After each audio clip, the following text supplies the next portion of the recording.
Ethan Miller stood frozen outside the hospital room door. Inside, a doctor's voice cut through the sterile air with clinical precision. "I'm very sorry, Miss Carter. Stage 4. You have maybe 2 to 3 months left." The words hit him like a freight train, but what came next shattered him completely. Lily's voice, barely a whisper, trembling with pain he'd never heard before.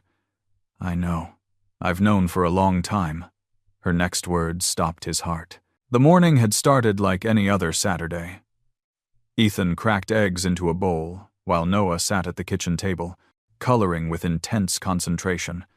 The apartment was small, but clean, the kind of space a man keeps organized because routine is the only thing holding him together. "Dad, can you look at this?" Ethan turned from the stove. Noah held up a drawing, his small fingers smudged with crayon wax.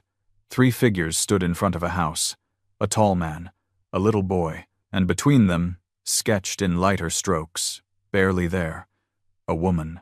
"That's us," Noah said.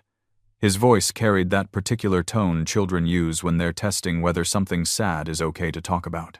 Ethan wiped his hands on a dish towel and knelt beside the table. He studied the faded outline of the woman, the way Noah had drawn her face without features, just a gentle curve where a smile might have been. "It's really good, buddy." Noah looked down at the paper. "Do you think Mom would like it?" The question landed in Ethan's chest like it always did. A year of practice hadn't made it easier. "I think she'd love it." Noah nodded and went back to coloring, adding grass around the house in careful green strokes. Ethan returned to the stove, flipping pancakes he could barely taste anymore. The divorce had been quiet. No screaming. No lawyers tearing through their lives like vultures. Lily had simply sat him down one evening after Noah was asleep and said the words that still echoed in his head. "You deserve better than this, Ethan. I can't give you what you need." He'd tried to argue, tried to understand, but she'd already made up her mind, and within 3 months, she was gone. She'd moved across town first, then to another city entirely. The custody arrangement was simple because she insisted on it. Noah stayed with Ethan. She'd visit when she could, except she never did. The phone calls became less frequent. Then they stopped. Noah would ask about her, and Ethan would make excuses that tasted like lies. "She's busy. She's thinking about you. She loves you very much." He wasn't sure anymore which parts were true. Ethan set a plate of pancakes in front of Noah and sat down across from him. The boy ate mechanically, still focused on his drawing. Through the window, morning light cut across the table, illuminating dust motes that drifted like memories. There were moments when Ethan could almost see her there. "Lily," laughing at something Noah said. Lily, reaching across the table to steal a piece of his bacon. Lily, looking at him with eyes that used to make him believe in permanence. He remembered the park. It had been autumn, the kind of perfect October day when the air smells like wood smoke and possibility. Noah had been 4, running ahead on the path, his jacket unzipped despite Lily's protests. She'd been holding Ethan's hand, her fingers laced through his. "I feel like I'm the luckiest person in the world," she'd said. He'd kissed her forehead. "I'm the lucky one." She'd smiled up at him, and for a moment, everything had felt indestructible. Now, sitting in the kitchen with his 7-year-old son and a stack of cooling pancakes, Ethan wondered if happiness was always this fragile. If love could just evaporate without warning, leaving nothing but questions and a child's drawing with one figure barely visible. His phone buzzed on the counter. Ethan picked it up, expecting a work email or a reminder about Noah's dentist appointment. Instead, he found a text from a number he hadn't seen in months. Sarah, Lily's best friend. The one person who'd stayed neutral through the divorce, who'd quietly disappeared from his life because that's what happened when marriages ended. The message was short. "Lily is in the hospital. It's serious. I think you should know." Ethan read it 3 times. His thumb hovered over the screen, but he couldn't make himself type a response. The words blurred together. "Dad, are you okay?" Noah was watching him with that too perceptive look children get when they sense something's wrong. Ethan locked the phone and set it face down on the table. "I'm fine, buddy. Just work stuff." But his hands were shaking. He waited until Noah finished breakfast, until the boy was settled in front of the TV with his favorite cartoon. Then Ethan went to his bedroom and closed the door. He sat on the edge of the bed and stared at Sarah's message. Lily was in the hospital. Serious. The rational part of his brain supplied a dozen explanations. An accident. An infection. Something temporary. Something fixable. But beneath the rational thoughts, fear coiled tight in his stomach. He typed back, "Which hospital?" Sarah's response came within seconds, followed by the room number. Ethan stood up. He walked to the closet and pulled on a clean shirt. His reflection in the mirror looked hollow. A man who'd spent a year convincing himself he was fine, that the loneliness was manageable, that he'd moved on. All lies. He found Mrs. Patterson, the neighbor from across the hall, and asked if she could watch Noah for a few hours. She agreed without asking questions, which was one of the things Ethan appreciated most about her. Some people understood when silence was kinder than curiosity. The drive to the hospital took 20 minutes. Ethan barely remembered any of it.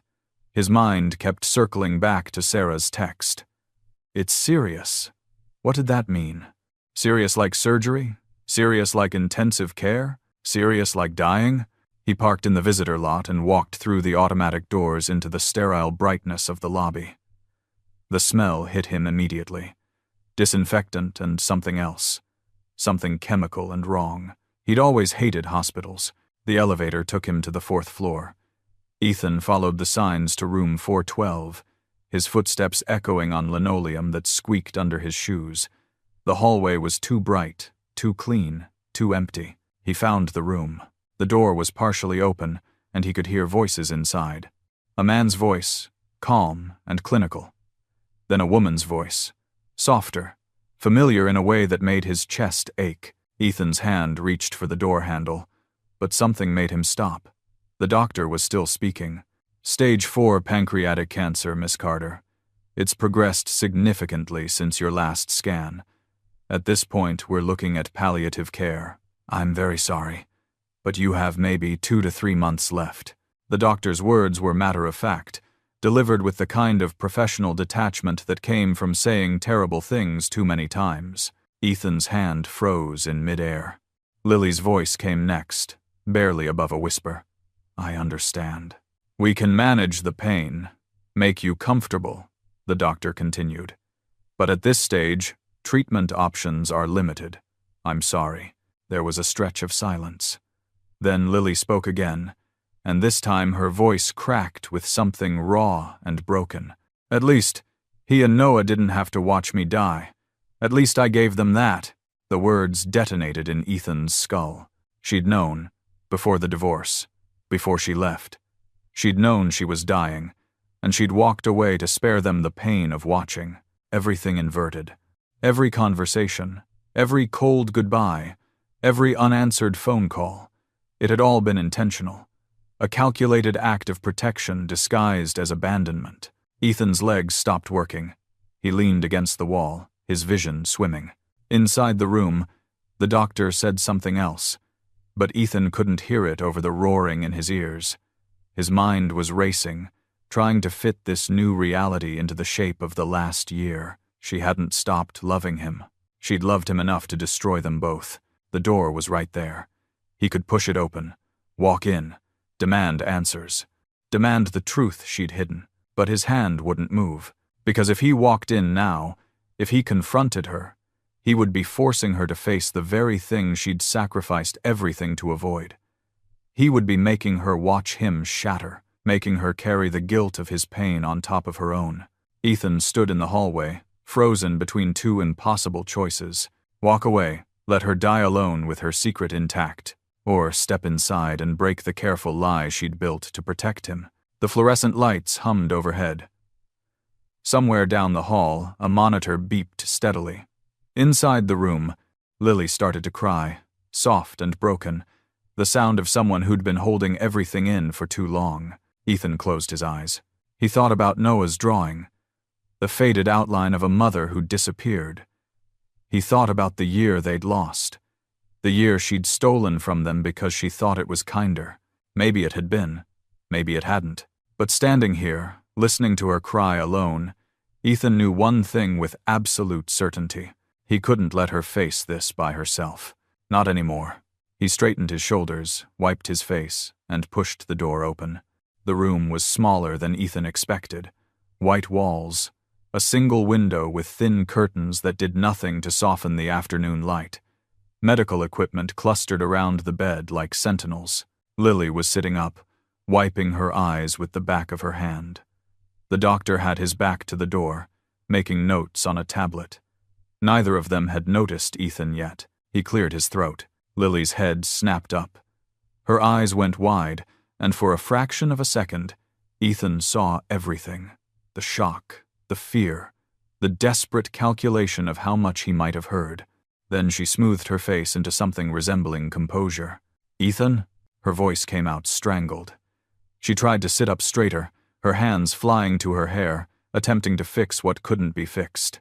She looked smaller than he remembered. Thinner. Her skin had a grayish quality that the fluorescent lights made worse. The doctor turned, glancing between them. "I'll give you two some privacy," he said, and slipped past Ethan into the hallway. The door clicked shut. Ethan stood there, his hand still on the handle, trying to remember how to breathe. Lily was staring at him like he was a ghost. And maybe he was. Maybe they both were. "How did you know I was here?" Lily asked. Her voice was steadier now, but Ethan could hear the tremor underneath. "Sarah texted me." Lily closed her eyes. Of course she did. Ethan forced his legs to move. He crossed the room and sat in the chair beside her bed. Up close, he could see the IV taped to her arm, the bruises blooming purple along her wrist. He could see the exhaustion etched into every line of her face. "Are you okay?" he asked. It was a stupid question. Obviously, she wasn't okay, but his brain couldn't come up with anything else. Lily tried to smile. "I've been better." The silence stretched between them, heavy with everything they weren't saying. Ethan's mind was screaming. He wanted to grab her shoulders and demand the truth. He wanted to tell her he'd heard everything, that he knew, that she couldn't hide from him anymore. But he didn't, because if he said it out loud, it would become real. And he wasn't ready for it to be real. "You didn't have to come," Lily said quietly. Ethan looked at her. "Yes, I did." She shook her head. "Ethan, you don't owe me anything. We're not—" "Don't!" he interrupted. His voice came out harder than he intended. "Don't tell me what I owe you." Lily flinched. Ethan took a breath and softened his tone. "I wanted to be here. That's enough." She studied him for a long moment, her eyes searching his face for something. Finally, she nodded. "How's Noah?" she asked. The question landed like a punch. Ethan thought about their son at home, coloring a picture of a family that no longer existed, asking questions Ethan didn't know how to answer. "He's good. He misses you." Lily's face crumpled. She turned away, looking out the window. "I miss him too." Ethan wanted to ask why she'd stopped calling, why she'd let a year pass without seeing their son, but he already knew the answer. She'd been protecting Noah from this, from the slow collapse, the hospital rooms, the inevitable end. "Can I come back tomorrow?" Ethan asked. Lily turned back to him, surprise flickering across her face. "You want to?" "Yes." She looked like she was going to argue, but something in his expression stopped her. Instead, she just nodded. Ethan stood up. He reached out, almost touched her hand, then thought better of it. "I'll see you tomorrow, Lily." He left before she could change her mind. In the hallway, Ethan leaned against the wall and let himself fall apart for exactly 30 seconds. Then he pulled himself together, straightened his jacket, and walked to the elevator. Sarah was waiting in the lobby. She was standing by the window, her arms crossed, watching the parking lot. She looked the same as he remembered. Dark hair pulled back in a ponytail, sharp eyes that missed nothing. "You came," she said when she saw him. "You knew I would." Sarah nodded. "She's going to be angry with me, probably." They stood there, in uncomfortable silence. Finally, Sarah spoke. "She didn't want you to know. She made me promise." Ethan's jaw tightened. "How long have you known?" "Since the beginning. Since before the divorce." The words confirmed what he'd already figured out, but hearing them out loud still felt like a knife. Why didn't you tell me? Ethan asked. Sarah met his eyes. Because she asked me not to. Because she thought she was protecting you. From what? From this. From watching her die. From having to explain it to Noah. Ethan turned away. Through the window, he could see people coming and going. Normal people living normal lives, unaware that the world could crack open without warning. She loves you, Ethan, Sarah said quietly. She never stopped. Then why? Because she loves you. That's why. Ethan didn't have an answer for that. Sarah pulled a business card from her pocket and pressed it into his hand. My number. Call me if you need anything, or if she needs anything. He nodded. Sarah started to walk away, then stopped. Be patient with her. This is hard for her, too. Then she was gone, leaving Ethan standing alone in the lobby with a business card and a truth he didn't know what to do with. The next morning, Ethan went back to the hospital. He brought flowers. Daisies, because Lily had always loved daisies. She'd said they were unpretentious, that they didn't try to be anything other than what they were. When he walked into the room, Lily was asleep. Ethan set the flowers on the windowsill and sat down in the chair. He watched her breathe, the steady rise and fall of her chest, and tried not to think about how fragile she looked. She woke up an hour later. When she saw him, confusion crossed her face, followed by something that looked almost like hope. You came back, she said. I told you I would. Lily's eyes found the daisies. Something softened in her expression. You remembered. I remember everything. The words hung between them, weighted with meaning Ethan hadn't intended. Lily looked away. Over the next 2 weeks, Ethan fell into a routine. He'd drop Noah at school, drive to the hospital, and spend hours sitting beside Lily's bed. Sometimes they talked. Mostly they didn't. He brought books and read to her when she was too tired to hold one herself. One afternoon, he was reading from a novel she'd loved years ago. Something about a woman traveling through Italy, searching for herself. Lily was lying with her eyes closed, a faint smile on her lips. I remember this, she murmured. Ethan looked up from the page. Remember what? You used to read to me, when we first got married, on rainy nights. The memory surfaced. Their tiny apartment, barely bigger than Noah's bedroom now. Lily curled up on the couch with her head in his lap while rain hammered against the windows. He'd read whatever book she'd picked up from the library that week, his fingers absently playing with her hair. You'd always fall asleep before I finished a chapter, Ethan said. Lily opened her eyes. I wasn't sleeping. I just liked listening to your voice. The admission sat between them, tender and dangerous. Ethan closed the book. Do you want to take a walk? The nurse said you're allowed. Lily nodded. He helped her into a wheelchair, careful not to jostle the IV still attached to her arm. They took the elevator down to the ground floor and went outside to a small garden area behind the hospital. It wasn't much. A few benches, some flowers struggling to survive in planters, but the air was fresh, and the sun was warm, and for a few minutes, they could almost pretend this was normal. I used to love the park, Lily said, her eyes on a sparrow hopping between the flowers. Remember? We'd go every weekend, Ethan remembered. Noah would run ahead, and you'd yell at him to zip his jacket. He never listened. He still doesn't. Lily laughed, and the sound was so unexpected, so familiar, that Ethan's chest ached. I bet he's grown so much, she said softly. He has. He looks more like you every day. Lily's smile faded. She stared down at her hands, twisted together in her lap. Does he hate me? No, he could never hate you. I left him, Ethan. I just disappeared. Ethan knelt down in front of the wheelchair so he was eye level with her. You were trying to protect him. I understand that. Do you? I'm trying to. Lily's eyes filled with tears. She reached out and touched his face, her fingers trembling against his cheek. I'm sorry. I'm so sorry. Ethan covered her hand with his. Don't apologize. Not for this. They stayed like that for a long moment. Then Lily pulled her hand back and wiped her eyes. Can I see him? She asked. Can you bring Noah? Ethan's heart twisted. Are you sure? No, but I want to see my son. 3 days later, Ethan brought Noah to the hospital. The boy was quiet in the car, sensing the weight of whatever was happening but not understanding it. Ethan had told him his mother was sick, that she needed rest, but nothing more. He didn't know how to explain the rest. They rode the elevator up in silence. Noah held Ethan's hand tightly. When they walked into the room, Lily was sitting up in bed.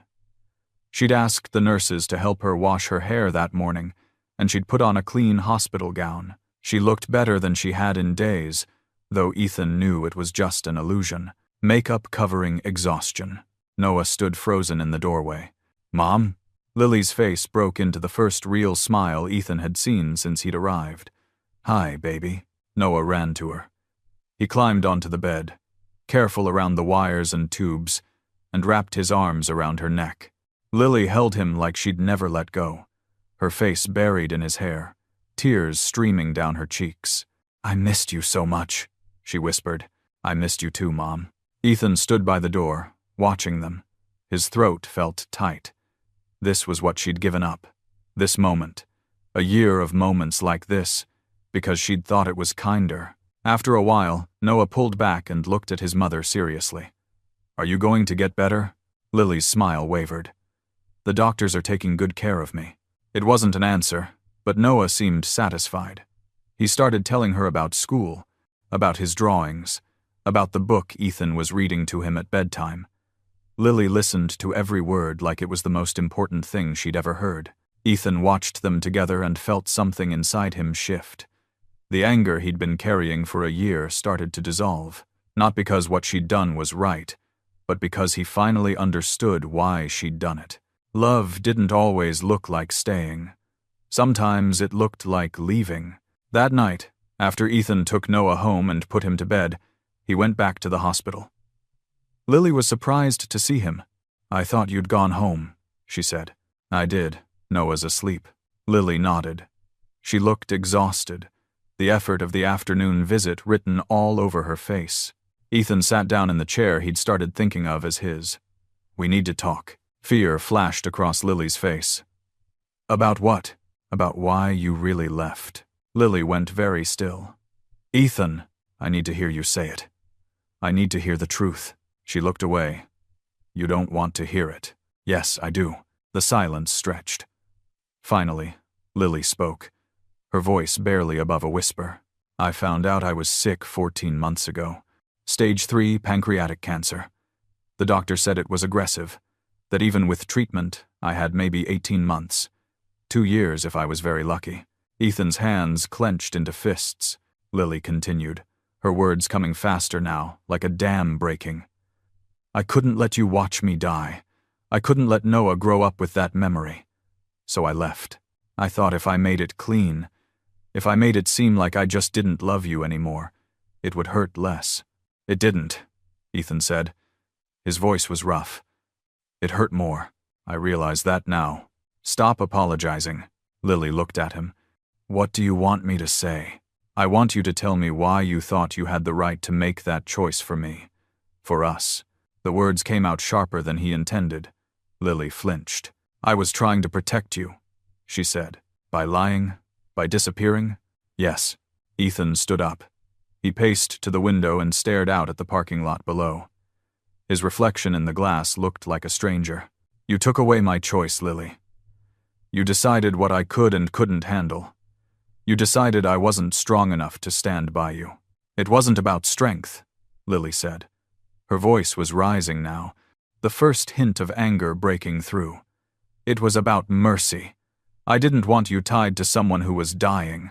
I didn't want Noah's last memories of his mother to be this." She gestured at herself. The hospital bed, the IV, the body that was failing her piece by piece. Ethan turned back to face her. "Do you understand what the worst part is?" Lily shook her head. "The worst part is that I understand. I hate that you did it. But I understand why." Lily's face crumpled. "I never stopped loving you. Not for a second. I believe you. I thought about you every day. About Noah. About the life we had. I believe that too." Ethan crossed the room and sat on the edge of her bed. He took her hand, and this time he didn't let go. "I can't change what you did. And I can't change what's happening now. but I can be here, if you'll let me. Lily was crying openly now. Why would you want to? Because I never stopped loving you either. The admission broke something open between them. Lily grabbed his shirt and pulled him close, burying her face in his shoulder. He held her while she sobbed, held her while the truth finally settled over them like snow. When she finally pulled back, her eyes were red and swollen. I'm scared, Ethan. So am I. I don't want to die. I don't want you to either. There was nothing else to say. No promises he could make. No comfort he could offer except his presence. So he stayed. 5 days later, Lily collapsed during a routine examination. Her body had started shutting down faster than anyone expected. They rushed her into surgery, hoping to relieve some of the internal pressure. But the doctors made it clear this was a temporary fix. A few more weeks. Maybe a month if she was lucky. Ethan stood outside the operating room, his back against the wall, staring at nothing. Sarah appeared beside him at some point. She didn't say anything, just stood there, a silent witness to his unraveling. When the surgeon finally emerged, his face told Ethan everything he needed to know. We did what we could, the doctor said. She's stable for now, but you should prepare yourself. Time is limited. Ethan nodded. He couldn't speak. They let him see her an hour later. Lily was unconscious, her face pale against the white sheets. Machines beeped steadily around her, monitoring a life that was slipping away. Ethan sat beside her and took her hand. It was cold. I'm here, he whispered. I'm not going anywhere. Lily woke up 2 days after the surgery. Her eyes opened slowly, unfocused at first, then finding Ethan in the chair beside her bed. He hadn't left except to shower and change clothes. Sarah had brought him coffee and sandwiches he barely touched. Noah was staying with Mrs. Patterson, who'd been asking fewer and fewer questions as the days passed. You're still here, Lily whispered. Her voice was raw, damaged from the breathing tube they'd removed that morning. I told you I wasn't going anywhere. Lily's eyes filled with tears. Ethan, you don't have to do this. Stop telling me what I have to do. She tried to smile, but it came out broken. Stubborn. You knew that when you married me. They sat in silence for a while. Outside the window, the sky was turning gray. Rain was coming. How long? Lily asked. Ethan knew what she meant. The doctor said a few weeks. Maybe a month. She nodded like she'd expected that answer. I need to see Noah again. Before... Her voice caught. I need to see him. I'll bring him tomorrow. No. Lily's hand found his. Today, please. Ethan looked at her face, at the desperation there, and understood. Time was no longer something they could waste. He called Mrs. Patterson and asked her to bring Noah to the hospital. Then he sat with Lily while they waited, both of them silent, both of them terrified. When Noah arrived, he ran into the room like he had before, but this time, when he saw his mother, he stopped. Something in her face, in the way she looked smaller against the white sheets, made him understand what Ethan hadn't been able to say. Mom? Noah's voice was small. Are you gonna die? The question was so direct, so childishly honest, that Ethan felt his throat close. Lily held out her arms. Come here, baby. Noah climbed carefully onto the bed. Lily wrapped him in her arms and held him close. The doctors are trying very hard to help me, she said softly. But sometimes, even when doctors try their best, they can't fix everything. Noah pulled back to look at her. His eyes were wide and frightened. So you are dying. Lily's eyes met Ethan's over their son's head. He saw the plea there. Help me. Ethan knelt beside the bed so he was at Noah's level. Your mom is very sick, buddy. The kind of sick that doesn't get better. Noah's face crumpled. But I don't want her to go. Neither do I. Then make her stay. Ethan felt something crack inside his chest. I can't. I'm sorry. Noah turned back to his mother. You can't leave. You just came back. Lily was crying now, tears streaming down her face. I know, sweetheart. I'm so sorry. Why did you go away before? Noah asked. His voice was small, confused. Was it my fault? No. Lily pulled him close again. Never your fault. I went away because I was already sick, and I didn't want you to remember me like this. I wanted you to remember me when I was strong. I don't care if you're sick, Noah said into her shoulder. I just wanted you here. Lily looked at Ethan, and in her eyes he saw the regret. The year they'd lost. The choice she'd made that couldn't be unmade. They stayed like that for a long time. Eventually, Noah fell asleep against his mother's chest, worn out from crying. Lily stroked his hair, her movements gentle and mechanical, like she was trying to memorize the feeling. I was wrong, she whispered. Ethan looked up from where he'd been sitting on the floor beside the bed. I thought leaving would hurt less, Lily continued. But it didn't. It just meant we wasted a year. A year I could have had with both of you. You were trying to protect him. But he's right. He doesn't care that I'm sick. He just wanted me here. She looked down at Noah's sleeping face. I stole that from him. From all of us. Ethan stood and sat on the edge of the bed. You did what you thought was right. It wasn't right. It was cowardice. It was love, Ethan said. Misguided, maybe. But it was love. Lily closed her eyes. I don't want to leave you. Either of you. We don't want you to leave either. I'm scared, Ethan. He took her free hand, the one that wasn't holding Noah. I'm right here. I'm not leaving. Over the next 4 weeks, Ethan moved into the hospital. Not officially, but no one stopped him from sleeping in the chair beside Lily's bed every night. Sarah visited daily, bringing news from the outside world that felt increasingly irrelevant. Mrs. Patterson watched Noah during school hours and evenings, though Ethan brought him to visit every day after class. Lily grew weaker. The cancer was spreading faster than anyone predicted.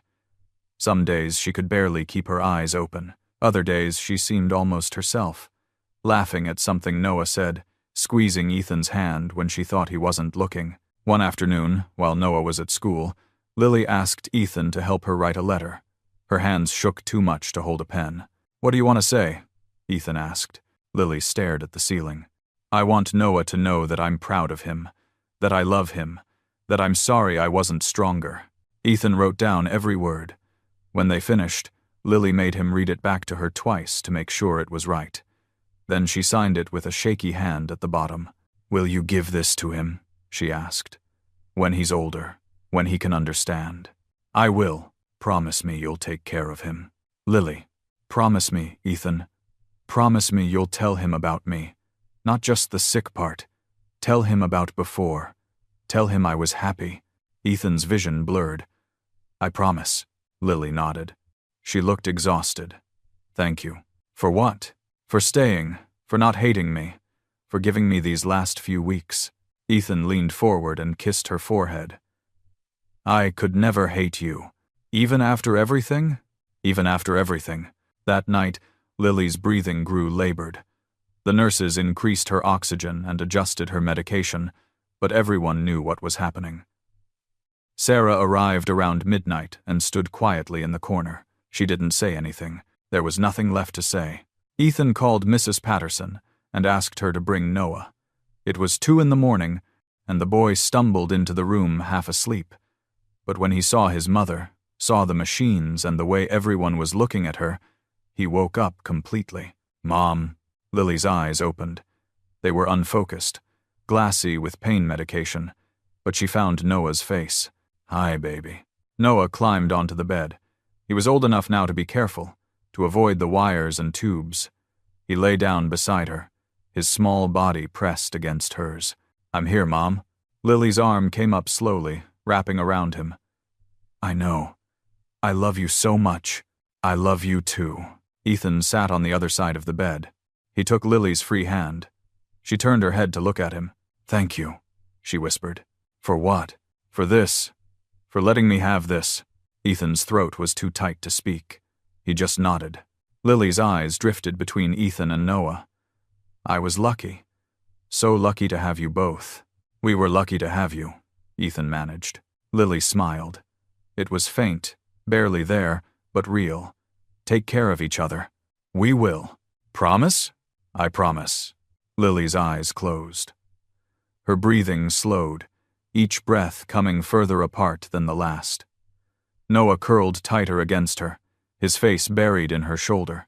Ethan held her hand and watched the monitors, watched the numbers drop, watched the inevitable approach. The room was silent, except for the soft beeping of machines.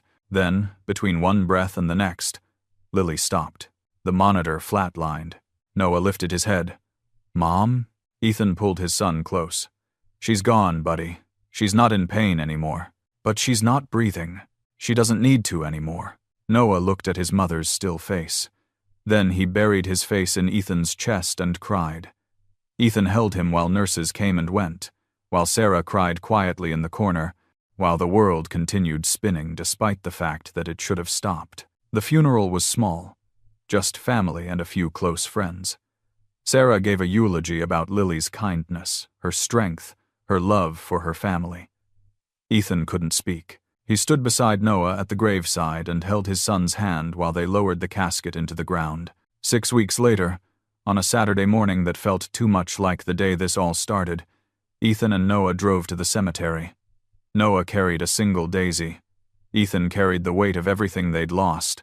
They stood in front of the headstone.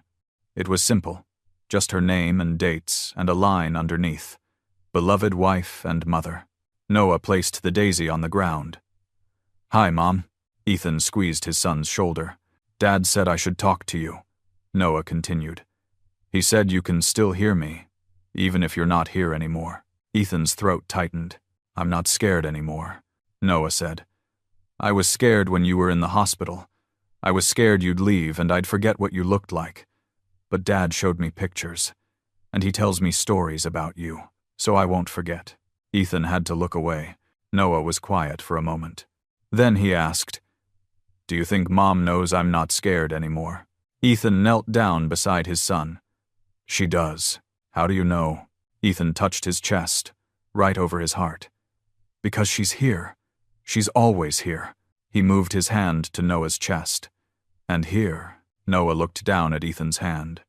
"Forever, forever." They stood there together as the sun climbed higher in the sky. Around them, the cemetery was peaceful. Birds sang in the trees. Wind rustled through the grass. The world went on, indifferent and beautiful. Finally, Noah turned away from the grave. "Can we go home now?" Ethan looked back at the headstone one more time. He thought about all the things he'd never get to say, all the moments they'd never have. But he also thought about the last few weeks, the time they'd been given, the chance to say goodbye. It wasn't enough. It would never be enough, but it was something. "Yeah, buddy," Ethan said, taking Noah's hand. "We can go home." They walked back to the car together, father and son, their shadows long in the afternoon light. Behind them, the daisy rested against the headstone, bright yellow against gray stone. A small reminder that even in loss, love remained, and that would have to be enough.